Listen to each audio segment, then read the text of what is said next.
계룡시 공무원 노조는 오늘 계룡시청에서 삭발 집회를 열고 일부 직원에 대한 승진 인사 철회를 요구했습니다.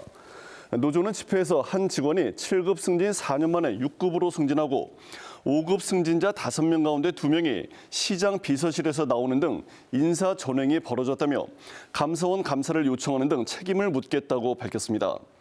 이에 대해 계룡시는 합리적으로 승진 대상자를 결정했다고 반박했습니다. 사회복지공동모금회가 진행하는 대전과 세종 사랑의 온도탑의 수은주가 전국 평균을 밑돌고 있습니다.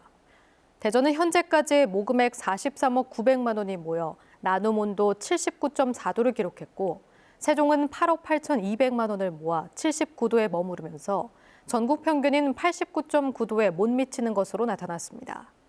반면 충남은 현재 133억 8,900만 원이 모아져 90도를 기록해 전국 평균을 웃돌았습니다.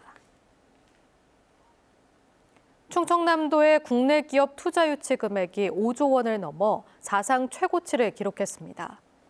충남도에 따르면 지난해 공장을 준공하고 가동한 775개 기업의 투자 금액은 5조 5,585억 원으로 종전 최고 기록인 2019년 3조 7,363억 원에 비해 50% 가까이 늘었습니다. 이들 기업이 고용한 인원도 15,900여 명으로 전년도 13,100여 명보다 20% 넘게 증가했습니다. 서천군과 금산군 등 전국 13개 자치단체 주민들이 광역의원 선거구 제도 개선을 위해 국회에 공동 건의문을 전달했습니다. 대전 원천동에 있는 하수 처리장과 오종동 분뇨 처리장을 금고동으로 이전하는 사업이 2027년 준공을 목표로 올해 착공합니다.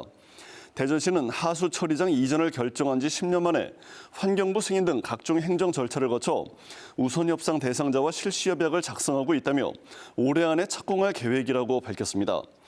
사업비는 7,200억 원으로 새로 건설되는 하수 처리장을 지하에 설치해 악취 발생을 원천 차단하고 지상에는 공원 등 주민 편익시설을 설치할 예정입니다. KBS가 보도한 내포신도시 아파트의 마감재 부실 시공과 관련해 해당 시공사가 입주자 대표 등과의 회의를 거쳐 오는 10일부터 2주 동안 욕실 마감재 하자 접수를 받을 것이라고 밝혔습니다.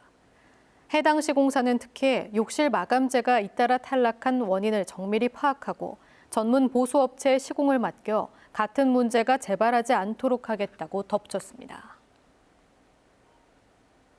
대전 보문산에 새로 조성되는 목조 전망대의 이름은 보문산 큰나무 전망대로 결정됐습니다.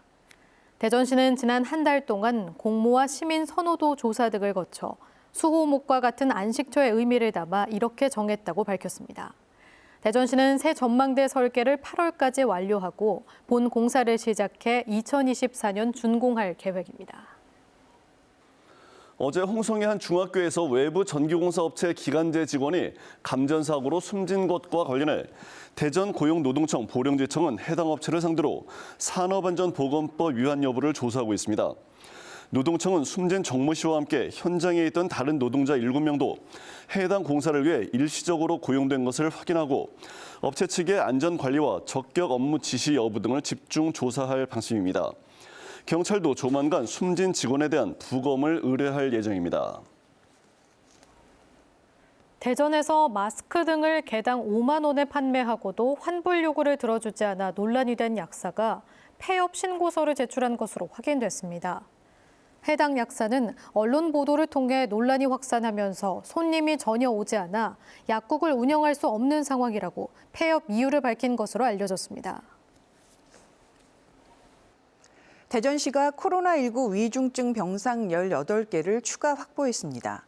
대전시는 한때 확진자가 급증하면서 위중증 병상 가동률이 100%에 달했지만 현재는 추가 확보한 병상을 더해 모두 46개의 병상 중 16개만 사용 중으로 위중증 병상 가동률이 34%까지 떨어졌다고 밝혔습니다. 위중증 외에 대전 지역 코로나19 전담 병상은 모두 305개로 현재 38%가 사용 중이고 대전시는 다음 달 중 병상 500여 개를 추가 확보할 방침입니다. 지난 5일 충북 영동터널 부근에서 발생한 KTX 선로 이탈 사고와 관련해 사고 열차 바퀴가 영동터널 3km 전 지점인 5탄 터널에서 발견된 것으로 확인됐습니다. 항공철도사고조사위원회는 사고 열차의 바퀴와 현장 주변 선로에 대한 조사를 집중적으로 해나갈 방침입니다. 앞서 사고 초기에는 터널 내 물체가 떨어져 열차와 충돌했을 가능성이 제기됐었습니다. 한편 한국철도는 밤샘 복구 작업 끝에 어제 아침 7시 55분부터 KTX 전 구간 운행을 정상화했다고 밝혔습니다.